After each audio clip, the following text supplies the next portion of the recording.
I'm trying to make this as quick as possible, but it's I'm going to go through a mobility activation routine. This is something you do pre-workout. It is to mobility-wise get your joints moving better just for that workout, and over time to get those get you moving better, make you feel better, and perform better with whatever you're doing. Other thing is to get you activated, to get you kind of warmed up for that workout in specific areas. So let me go ahead and get started. Again, this is something you do pre-workout. You will notice it is full body. That is most just because that's what I give my clients, full body workouts. So it's just super important to hit everything. So if you are doing a split, that's fine, like an upper lower thing. You can still hit these every single day. It never hurts to do too much mobility. But let me get started so this thing doesn't turn into a 25-minute video so you don't hate me. But, so we'll start with posterior shoulder, upper back. When we get that rotator cuff happy and warmed up. So what we're gonna do here, call them blackbird. So hands on our back here, through our armpit and up, through our armpit and back. Try and get those hands as high as possible up in our armpit, and then straight out. So that's really to get our mobility, but also I'm gonna have you do 10 to 15 reps or 30 seconds of this, and you will feel that burn. Thing to avoid here is not Superman. We don't want to turn this into this. Relax the feet. The only thing we want to be moving is our shoulder blade. So all we want is this, up and back for that one. So after that one, we're gonna go to a cat-cow.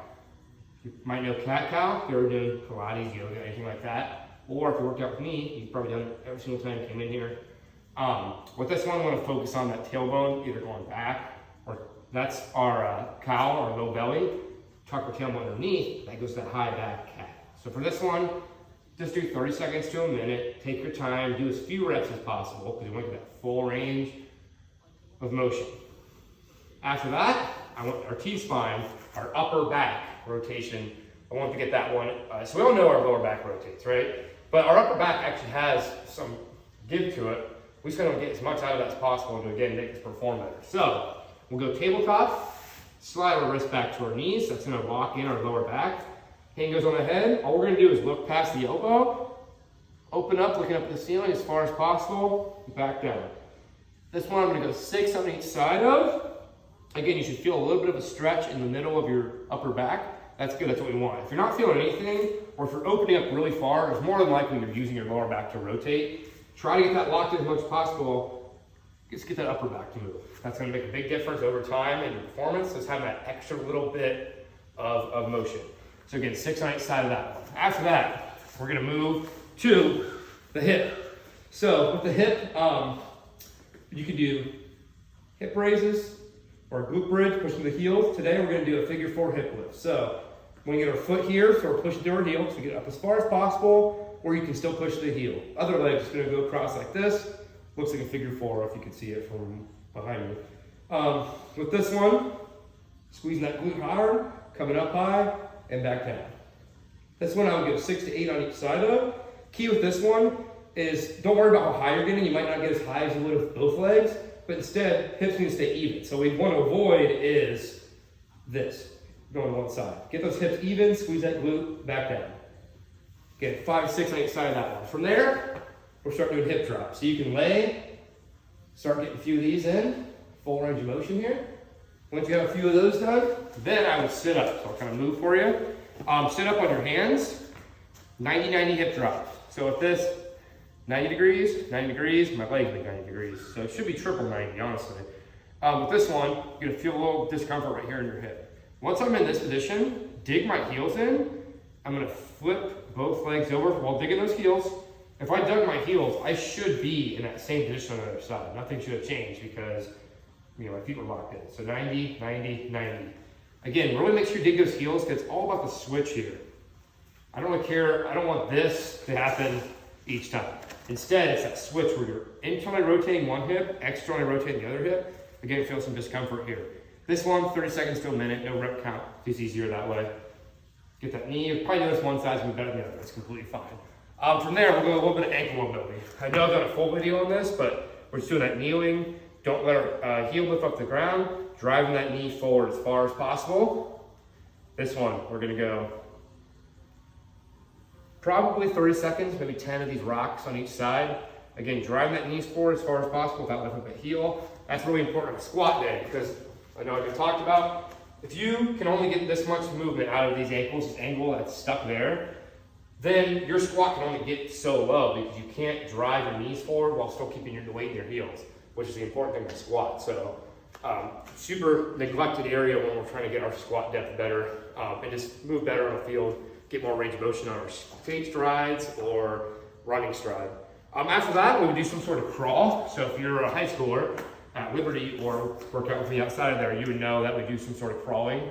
But I do understand that you probably don't want to be at a Planet Fitness crawling through the middle of the gym. People are going to think you're weird and it's probably gross in there. So I get it. So, or you can have a small area, and if you're working at home. So that's something you can do in a small area too. Some bear crawls, some crab walks. But today I'm going to show you one that's stationary. This one is a bear position shoulder tap. So you get in the bear position by getting getting the knees barely off the ground. All we're doing here, tapping each shoulder. What we're trying to avoid is this. We don't want to move our whole body. Instead, I squeeze my belly button to my spine, tighten up my core, shift weight, and you should see I don't really move because I'm so locked in. This one I would do 5 to 10 taps on each side.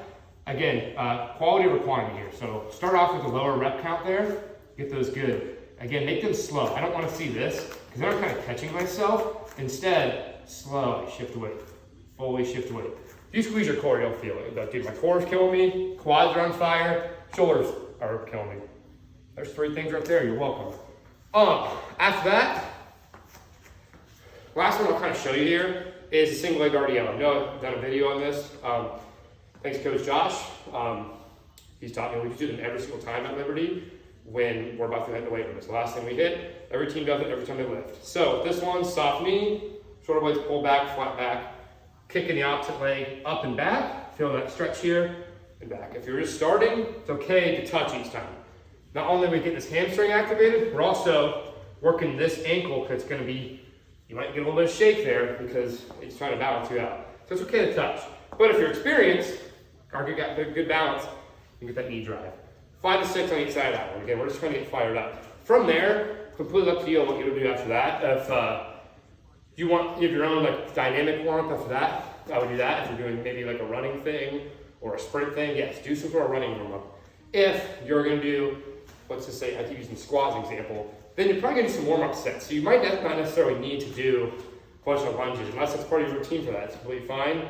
Never hurts to get some forward lunges or some side lunges or reverse lunges, something like that in, or bodyweight squats. Or definitely would prefer maybe some band stuff, get those hips fired up. But from there, I'm going to kind of give it to you. You can do whatever gets you going for the workout or the exercise specifically themselves. That was the general activation warm-up mobility routine. That should be pretty quick, 5 to 10 minutes, especially once you get good. Timing goes down. Probably get that done in 6 minutes. But yeah, if you have any questions, let me know. I'll probably make more of these with less talking, don't worry. To give you some variations, some new exercises, because that's going to get old after a while. So yeah, just stay tuned for those. I'll probably put them on YouTube, but I'll post if I do. But other than that, let me know how these go. Ask questions, and hopefully I wasn't too long. Hopefully you didn't already stop. If you made it all the way through, thank you for being a true champion.